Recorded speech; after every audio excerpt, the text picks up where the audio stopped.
Hello there, this is MSF Clan Gaming, and today I'm bringing you another video sort of on the same topic, of games and corporate companies. I tend to like to do these sort of types of videos because of what happens in game development and large publishing companies that, are optimized for making, of course, the most money. And I tend to do this for reasons that I'm in fear of what has happened in general through the actual development of games recently and also ongoing from several years before. But most of those have been on Call of Duty, a little bit on Konami as well. But now I want to talk about a separate subject, a separate development team, a separate publisher, and that being Microsoft and 343 and Bungie a little bit. But that's more just as a reference. That's not as the actual company. I'm not going to actually be talking about them. But also, I want to apologize for the fact that I haven't done a video in a long time since my computer got pretty much raped in the past, month in general. It's ever since I installed Windows 10, it's been very messy, with a lot of different stuff. I don't really want to go into it. That's not really the point of this, but might say a couple little things about it. I just wanted to let everybody know that that's why I haven't posted any more Stalker videos or any other videos of any kind, because of that reason. But getting into the topic here, as you can see, this is Halo gameplay, because I'm talking about Microsoft and 343.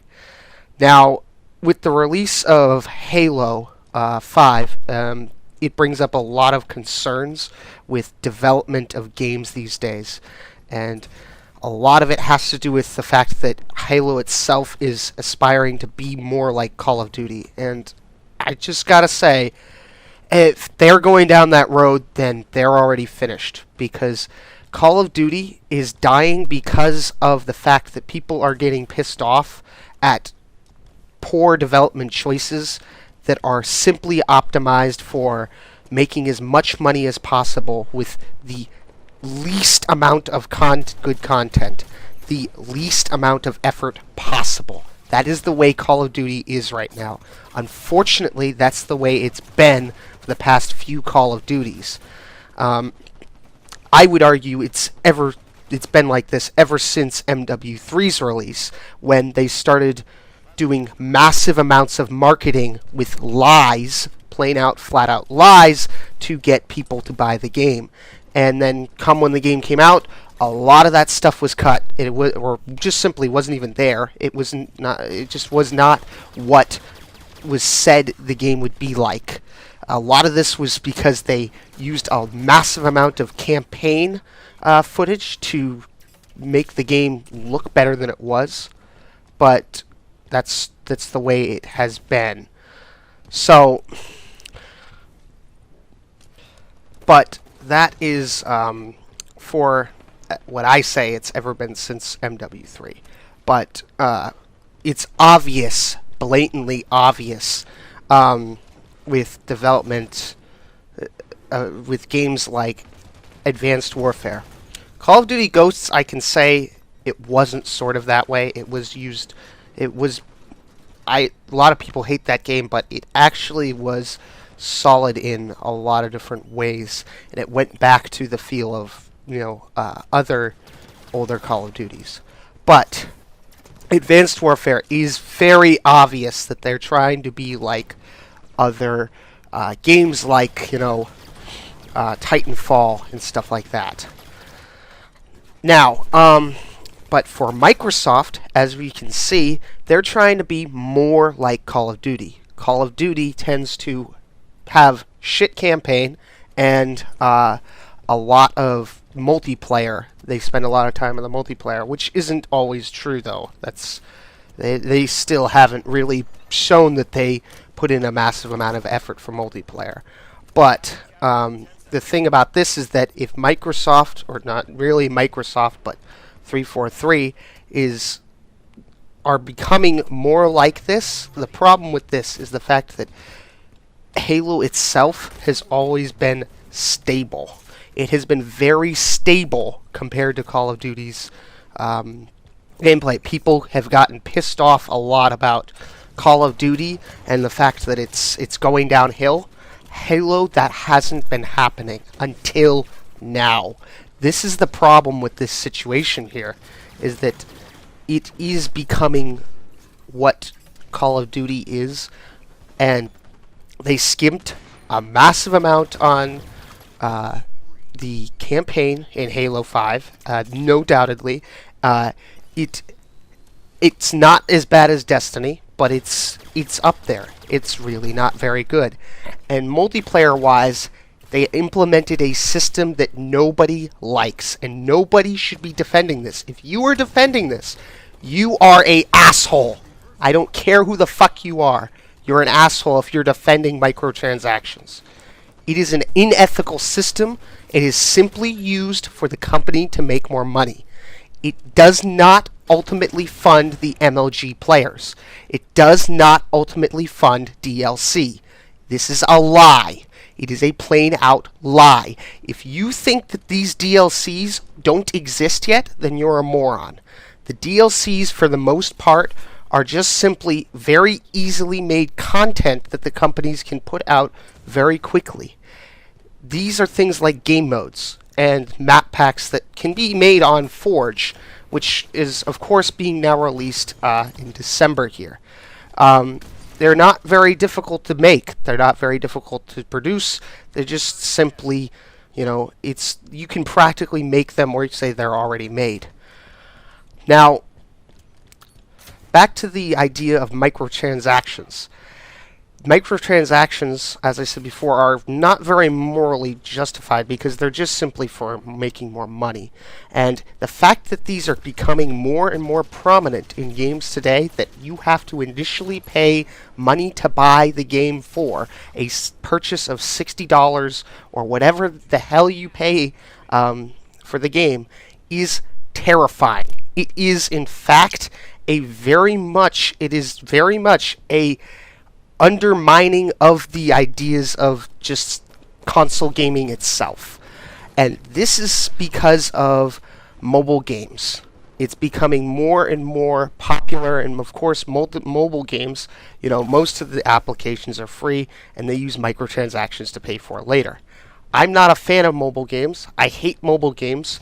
I hate them more and more and more now, though, because this is now being seen on console games. This needs to be stopped. People need to voice their opinions about this if we are to change this practice that these companies are using to make more money. A little bit more on microtransactions. Now, as we all know, the Silent Hills game was canceled. The circumstances for its cancellation itself are sort of fuzzy. Now, a lot of people see this as there was some sort of thing between Konami and Kojima. Kojima had a lot of his name removed off of merchandise and stuff like that, this shows very much that Konami itself wanted to destroy Kojima. They wanted to, break him practically. And he didn't, I think, want to do this, and part of the reason for this was the fact that Konami itself has been going closer and closer and moving more towards mobile game development than Kojima had hoped. And somewhere along the lines here, there was some sort of dispute between the two, and Silent Hills got canceled as a result. Now people say, it could start up again. It's not going to start up again. There are many petitions for many different things. Petitions don't really mean anything, especially in the eyes of these corporate companies, especially one like Konami. Also, one thing to know about this is it is physically not possible now for Silent Hills to continue.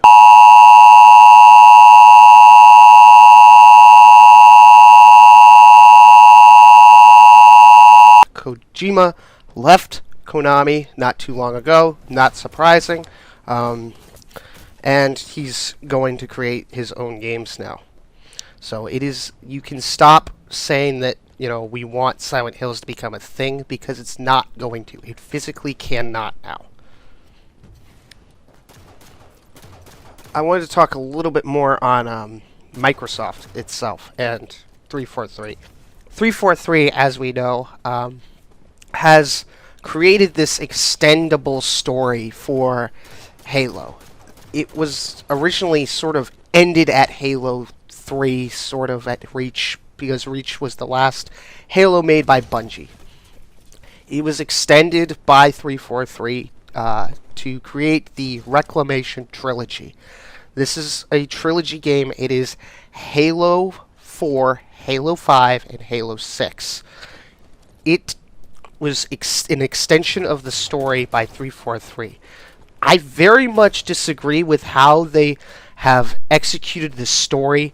I very much hate the story in general. I hate the way they executed the plot in general. But without that, not having anything to do with that, it still is better than Destiny's. Destiny's, of course, has, other problems where they basically wanted to make the game DLC. They wanted to make an extendable story with DLC. This, of course, was just to create the company and get more money for the company. It wasn't for any other reason. This is the problem with Halo 5. It was leading up. Halo 5 itself is a lead up to Halo 6. There is practically nothing that happens in the entire story.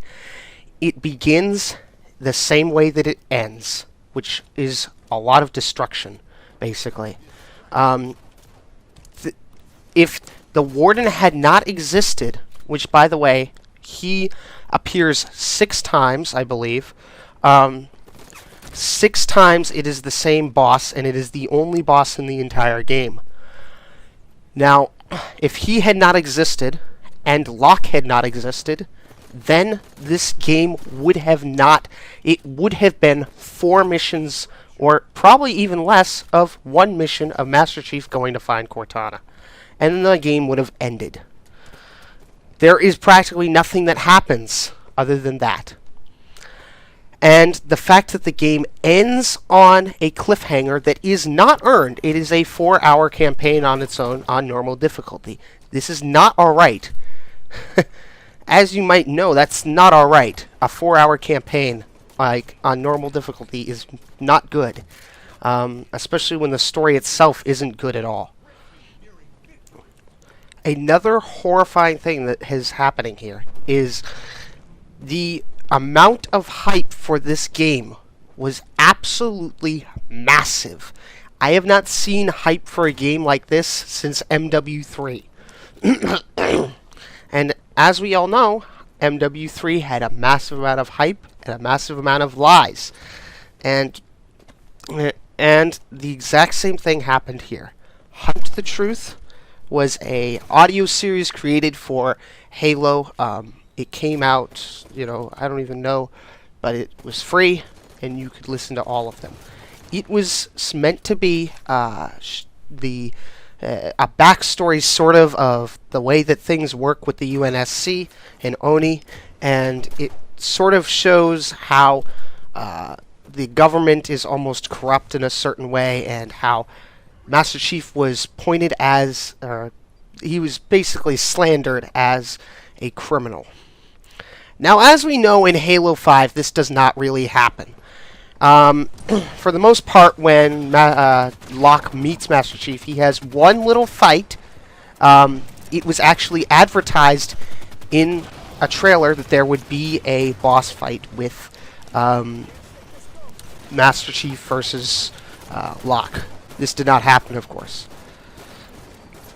But along with this was also the idea that Master Chief was going to be a criminal now, and it obviously does not play out that way in Halo.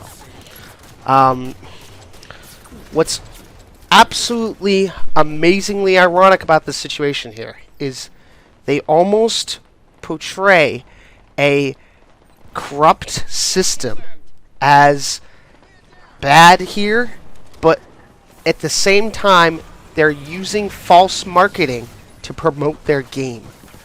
This is what's absolutely amazingly ironic and at the same time sad. It is really incorrect for them to be doing this, like, on multiple levels. But, of course, you know, it happened. Now, what's also funny about this, too, is the actual message of Cortana from this story, which is, in fact, also saying how these systems are corrupt by this. And I find this rather amusing, the fact that she's the one saying this, especially considering most probably it's not, well, it is sort of her saying it, but there's some other undermining idea of, you know, everybody thinks that this is Guilty Spark sort of controlling her. I believe that this is most probably true. However, it seems like a stupid idea, but I think it is true because of the end cutscene. And I'll, of course, speak later in maybe another video about my ideas about, in general, this whole idea of what they've done with Cortana itself, because there's other elements that aren't even just game development themselves. We're talking about the Windows 10 operating system, the whole infrastructure of Microsoft itself, and it goes much more deeper into other things than just simply game development and marketing and distributing. One last thing, you know, I wanted to say that, you know, my computer, of course, I said, really got raped. I'm not even using my normal microphone. I'm using my headset microphone for recording this. I can't even record gameplay right now, so I'm going to most probably wind up uploading this with some Halo gameplay later. So I can't use my studio microphone. I can't record. I basically can't do anything right now. But I wanted to write sort of audibly put this as create this to sort of have for later to upload. I hope that you all stuck with me through this very long rant that I had, because it is something that you should pay attention to. It is a very large portion of game development. I might speak later also about indie game development in general and the way that that's affecting the whole community of gaming and the whole system of game development in general. But that's for another video. It doesn't actually have to do as much with this. It does have to do with the difference between AAA games and indie games and the way that this is affecting the market today and the way that it's affecting the way that games are going to develop in the future. But as I said before, thank you for sticking with me for this long rant, and I truly hope that people will listen to this and understand what needs to be done to continue to save these series, because it is really concerning what's going on with Call of Duty, Call of Duty's community, Halo, all these games. They're actually really just dying because of people that aren't voicing their opinions on this stuff, and quality control is going down very quickly, and it's very terrifying to see this, because even voicing our opinions might not even help. This is what's scary about this, and for people to realize this now is very much too late. We need to voice our opinions as much as we can about these games now if we want to save them for, you know, later, because they're not going to be there always. Call of Duty is definitely not going to be there always. It's going to die very soon unless we do something about it. The community has a bunch of assholes in it that don't care about anything but just, you know, straight up competitive play, and there's not much anything else for that. Um, the community in Halo is very different because you got the people like Rooster Teeth and the whole other large sections and different types of people who play Halo. But Call of Duty community and Call of Duty the game is sort of dying. And I just don't want to see Halo and other FPSs in general go down this road. It's very terrifying to see this happen, and especially within only a couple years, to see game development in general for FPSs go down way, way down. See the actual content's quality go way down, and it's really scary to see this happening. And I've tried to voice this more and more, but people obviously aren't listening. I want to encourage people to share this, to see that this is real. This is not just some, a lot of people agree with what I'm saying, but they don't want to voice their opinions, or they simply don't care enough. A lot of the problem with the situation with the communities now is that these companies are also optimizing towards littler kids, and that's a problem because obviously the old veterans of these games are getting pissed off and they're not being listened to.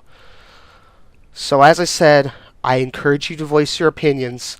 Do all that you can to show these companies that we do, we're not liking what's going on, and I hope that everybody, sees this and realizes what this means. So I'll leave you guys with that. This has been MSF Clan Gaming. I'll see you guys later. Bye-bye.